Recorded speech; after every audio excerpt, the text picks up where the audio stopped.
When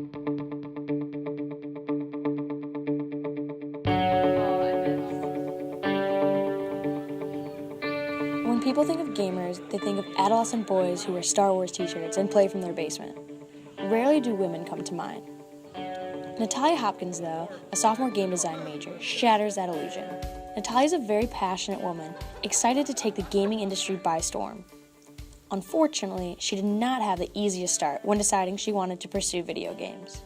When I was going into high school, my mother took away all my video games because she was like, a girl who's going into high school shouldn't be into video games, it's not attractive, it's not socially appropriate. And so all of them were gone, Xbox, the Nintendo, just everything was gone. Her mother eventually let her play video games again in high school, as long as she focused on her academics first.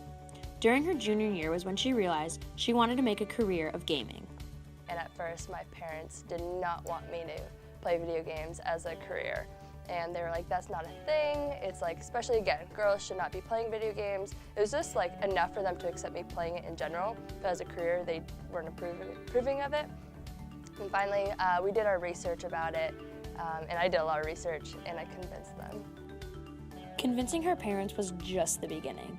Natalia learned early on it might be difficult to get ahead in a male-dominated industry. I remember I went to an interview with some male gamers about teaching gaming, and I noticed during that I was not as paid attention to. The person interviewing was more looking at the other three guys instead of me. But I was like right there along with the conversation, like I could keep up, like I was interacting and helping and putting my input in. However, I wasn't as taken seriously, which annoyed me, but I know it's something I'm gonna come across in the future. And so that's just something I'll have to deal with. Stephen Hall, one of Natalia's game design teachers, speaks out about why women are not viewed as serious enough gamers. It's where we're seeing problems is basically within the gamer community, you know, kind of the hardcore gamers or the people who identify themselves as such, typically men, and they're very aggressive towards female players. They want to pigeonhole female players as, oh, they only play, you know, puzzle games or match 3 games or Animal Crossing. They're not hardcore. They don't play Call of Duty. You know, they don't play Halo. And of course they do.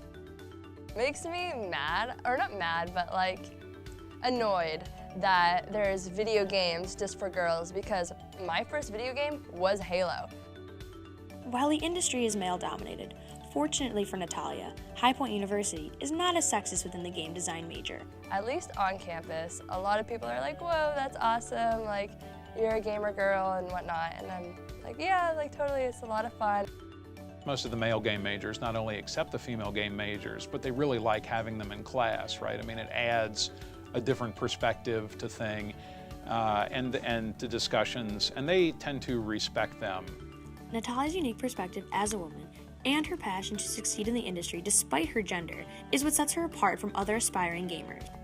The way I suppose I view things, I look at them differently in a more art style, and I see everything as an opportunity of like, oh, this could be a character, and this could be a character, and like, oh, this looks like it could be a level. And so while most people don't see in that viewpoint, I guess I do. Well, I think one of the interesting things about Natalia is that she's very interested in many aspects of game design. So she's really not limiting herself to one particular area.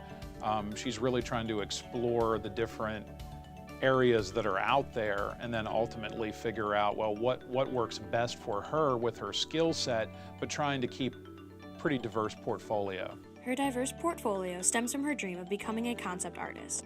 What concept art is as a whole is creating characters like from either other ideas or like what you see around yourself, and then creating levels. And then concept art can also be the storyline as well. And so it's kind of the foundation of the game and like what the viewer sees and are attracted to, so the aesthetic of it. She describes what she's learning how to do in her character and UI design class that she's currently taking to help reach her dream. Remodeling characters, so finding flaws in characters we've seen in video games and then redesigning them in Photoshop to make them what we think to be better. Natalia has high hopes for her future, and with the advice from Dr. Hall, it is evident that many are rooting for her to break the stigma behind female gamers. I love to work for the Pokemon industry actually, or doing concept art somewhere else. And at one point in my life, I'd love to be the CEO of a game company and just like directing people and telling them what to do, because I'm pretty good at management as well. And so doing management and gaming, I think would be a lot of fun. Well, I would say that she's probably going to have a lot of attention put on her as a female working in the game industry, but not to let that be the only thing that defines her. It probably would be an entryway for her in, oh, hey, here's a female game developer. But really what she's going to want to show off is her skills and her talents and what she can bring to a development team. Natalia recognizes the only way for women to succeed in the industry. Regardless of being a female, just work hard, practice constantly of whatever you're interested in doing, whether it's concept art or programming, and prove to everybody else that you can do it.